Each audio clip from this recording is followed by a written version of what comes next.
All right, so today I'm gonna talk about progressive overload. Meanwhile, we've got this rain back here, beautiful. It's actually kind of sifting into the garage here. Not usual for April showers for Arizona, but progressive overload is something that not a lot of people really understand unless they've been lifting for a while. So I wanna just show you a basic move, which is gonna be the lateral raise, and how I would progressive overload after I get my shoulders warm and I can't feel my traps or my triceps and biceps taking over for the exercise. So here's what we're gonna do. I'm gonna start with a very lightweight for myself, which was the 8 pounds. And I'm just going to start doing my lateral raises.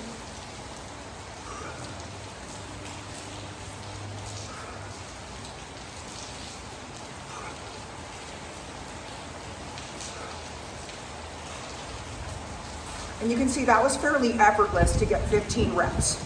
So the next set, I'm gonna rest for about 30 seconds here, 45 seconds. And again, I'm gonna rest a little bit longer between sets when I add more weight. So as my weight gets higher, I'm going to extend my rest periods out from about 30 seconds to 45, and then from 45 seconds to a minute. This rain is beautiful. So now I've got a 12 and a half. And I'm gonna do 15 reps and see if I can get that with the 12 and a halves.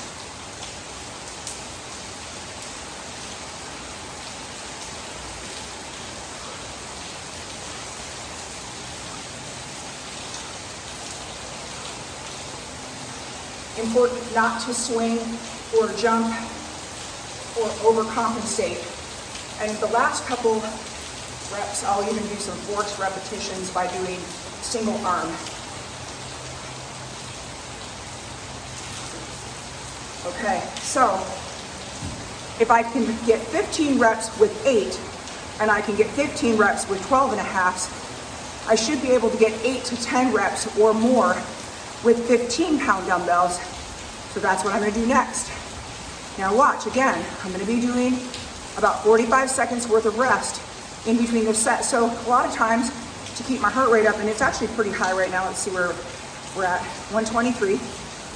I'll do like some side laterals, or I'll do like some side lunging, lateral lunges, rear lunges, anything to kind of keep myself moving. And then, you know, full rest for 10, 15 seconds and then back into the movement. So now we're going to 15s. And believe it or not, when you increase weight, you guys, you gotta see this. This is Arizona. This is so crazy for April. Look at that rain, nuts.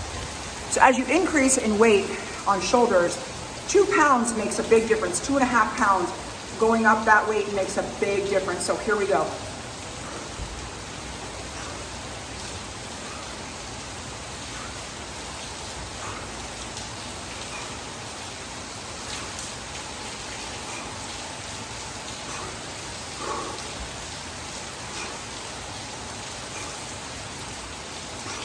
That's 12. I'm gonna squeeze a few more out, just alternating.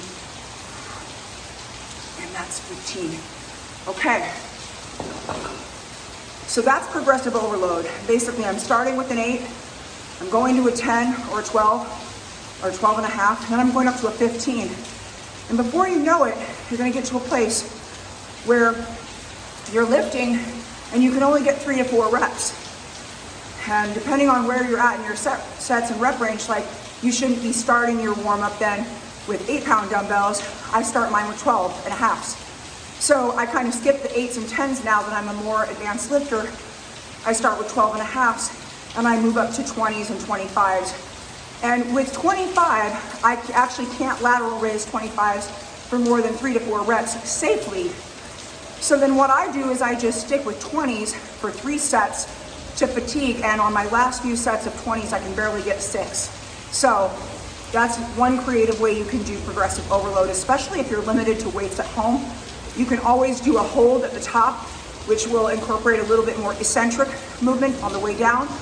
And hopefully this video was helpful for you and you understand what progressive overload means.